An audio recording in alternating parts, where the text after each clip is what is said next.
உலக மக்கள் அனைவருக்கும் வணக்கம். நான் ராமு சத்ய பிரபாகரன். மக்களாகிய நீங்கள் அடிக்கடி என்கிட்ட கேட்ட 3 கேள்வி என்ன, அதற்கு நான் தரக்கூடிய 3 பதில் என்ன, அதை தான் இந்த பதிவில் சுருக்கமாக பார்க்க போகிறோம். ப்ரோ, நீங்கள் மக்களுக்கு ஸ்ட்ராட்டஜி கற்றுக் கொடுக்குறீங்க, ஃபீஸும் பார்த்தீங்கன்னா 5000 ரூபா வாங்குறீங்க. ஸோ அதே நேரத்தில் அந்த ஃபீஸை ஏன் நீங்கள் ரிட்டர்ன் பண்ணுறீங்க? ஸோ யாருமே பார்த்தீங்கன்னா ஃபீஸ் வாங்குறத ரிட்டர்ன் பண்ணுறதில்ல. ஆனால் நீங்கள் ஏன் ரிட்டர்ன் பண்ணுறீங்க? அப்போ உங்கள் ஸ்ட்ராட்டஜி மேலே உங்களுக்கு நம்பிக்கை இல்லையா? ஸோ இதற்குரிய காரணம் என்ன? ஸோ இதுதான் பார்த்தீங்கன்னா முதல் கேள்வி.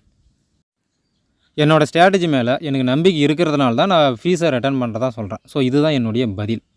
ஸோ எப்படி அப்படின்னா, இப்போ நம்ம நிறைய கமிட்மெண்ட் கொடுக்குறோம் ஆக்சுவலாக. ஸோ மினிமம் $25 வச்சு $1000 வரைக்கும் ப்ராஃபிட் புக் பண்ணுற வரைக்கும் நான் உங்களுக்கு கைட் பண்ணுவேன். 1 இயர் வரைக்கும் நான் கைட் பண்ணுவேன். ஸோ பேசிக் டு அதாவது A to Z எல்லாமே நான் சொல்லி தருவேன். அப்படிங்கிற மாதிரி நம்ம நிறைய கமிட்மெண்ட் கொடுக்குறோம். கரெக்டுங்களா? ஸோ அப்படி இருக்கும்போது இப்போது நான் சொல்லிக் கொடுக்குற ஸ்ட்ராட்டஜியை வச்சு நீங்கள் ப்ராஃபிட் புக் பண்ணலாம் அப்படிங்கிற கமிட்மெண்ட் இருக்கா? அப்போ நீங்கள் ப்ராஃபிட் புக் பண்ணலைன்னா என்னோடய ஃபீஸை நான் ரிட்டர்ன் பண்ணணும். அதுதானே கரெக்டு. என்னோடய ஸ்ட்ராட்டஜி ஒர்க் அவுட் ஆகலைன்னா என்னோடய ஃபீஸை நான் ரிட்டர்ன் பண்ணணும். அதுதான் கரெக்டு. இப்போ உதாரணத்துக்கு நீங்கள் ஒரு பேக்கரிக்கு போகிறீங்க, ஒரு எக் பப்ஸ் வாங்குறதா வச்சுப்போம். ஸோ $100 கொடுத்து எக் பப்ஸ் நீங்கள் வாங்குறீங்க. ஒன்றும் இல்லை, $100 கொடுத்து நீங்கள் எக் பப்ஸ் வாங்குறீங்க. வீட்டில் பார்த்தா அது ஊசி போயிட்டுருக்கு, கெட்டு போயிட்டுருக்கு.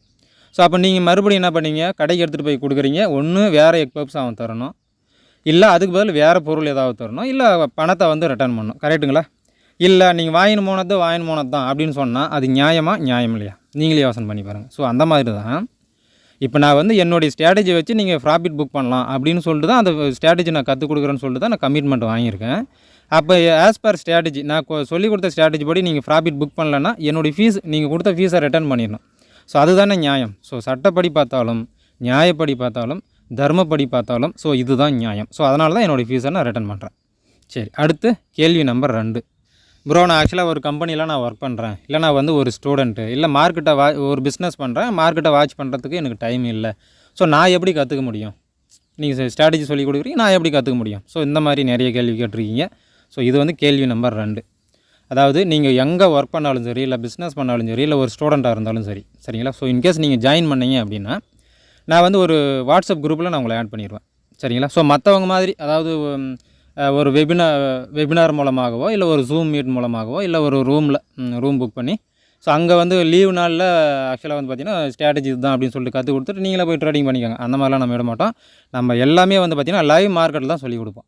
லைவ் மார்க்கெட்டில் நான் சொல்லிக் கொடுக்குற ஸ்ட்ராட்டஜி ஃபார்ம் ஆச்சு. அதாவது லைவ் மார்க்கெட் முடிஞ்சதுக்கப்புறமா இல்லை மார்க்கெட் முன்னாடியோ நம்ம 1008 பேசலாம். 1008 இல்லை, 10,008 இல்லை, 1,08 கூட பேசலாம்.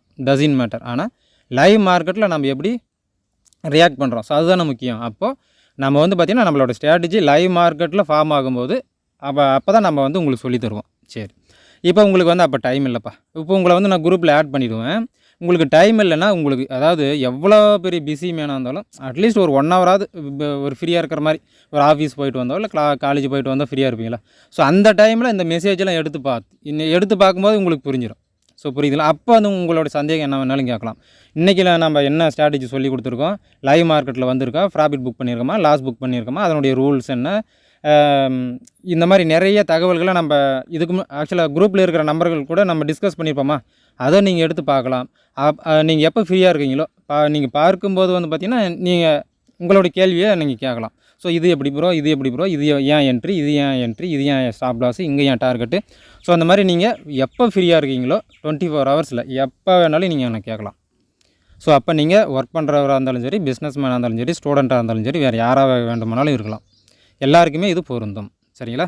சரி, அடுத்து கேள்வி நம்பர் 3. ப்ரோ, மினிமம் இன்வெஸ்ட்மெண்ட் பார்த்திங்கன்னா $25 தான் சொல்கிறீங்க. நான் ஒரு $100 வச்சுக்கிட்டுமா, இல்லை ஒரு $500 வச்சுக்கிட்டுமா அப்படிங்கிற மாதிரியான கேள்விகள் வருது. ஸோ இதுதான் கேள்வி நம்பர் 3. ஆக்சுவலாக பார்த்திங்கன்னா மினிமம் இன்வெஸ்ட்மெண்ட் $25 தான் இருக்கணும்.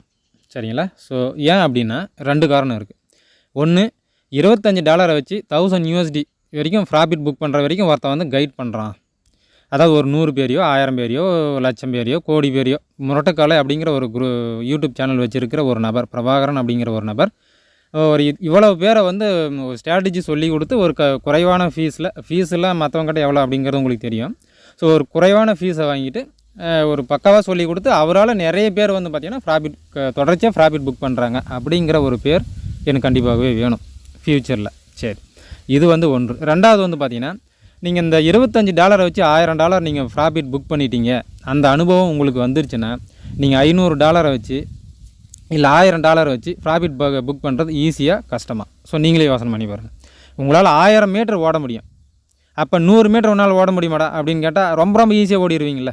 இதே 100 மீட்டர் தான் உங்களால் ஓட முடியும் அப்படின்னா 1000 மீட்டர் ஓடுறது உங்களுக்கு கஷ்டமாக இருக்கும். ஸோ அந்த மாதிரி தான் $25 வச்சு நீங்கள் $1000 நீங்கள் ப்ராஃபிட் புக் பண்ணிட்டீங்க அப்படின்னா $500 இல்லை $1000 வச்சு ஈஸியாக நீங்கள் ட்ரேடிங் பண்ணிட்டு போயிட்டே இருக்கலாம். ஸோ அப்போ வந்து பார்த்திங்கன்னா உங்களோட ப்ராஃபிட் ரேஷியோ வந்து இன்க்ரீஸ் ஆகும். சரிங்களா? ஸோ சரிங்க நண்பர்களே. ஸோ இதுதான் இந்த 3 கேள்வி தான் ஆக்சுவலாக அடிக்கடி ஃப்ரீக்வெண்ட்டாக நீங்கள் கேட்கக்கூடிய கேள்வி, அதற்குரிய பதிலும் இதுதான். சரிங்க நண்பர்களே. ஸோ நம்ம வீடியோ பார்க்கக்கூடிய ஒரு 50-100 பேருக்கு இது யூஸ்ஃபுல்லாக இருக்கும் அப்படின்னு நான் நம்புகிறேன். அடுத்த பதிவில் சந்திப்போம். நன்றி, வணக்கம். வளர்க தமிழ்.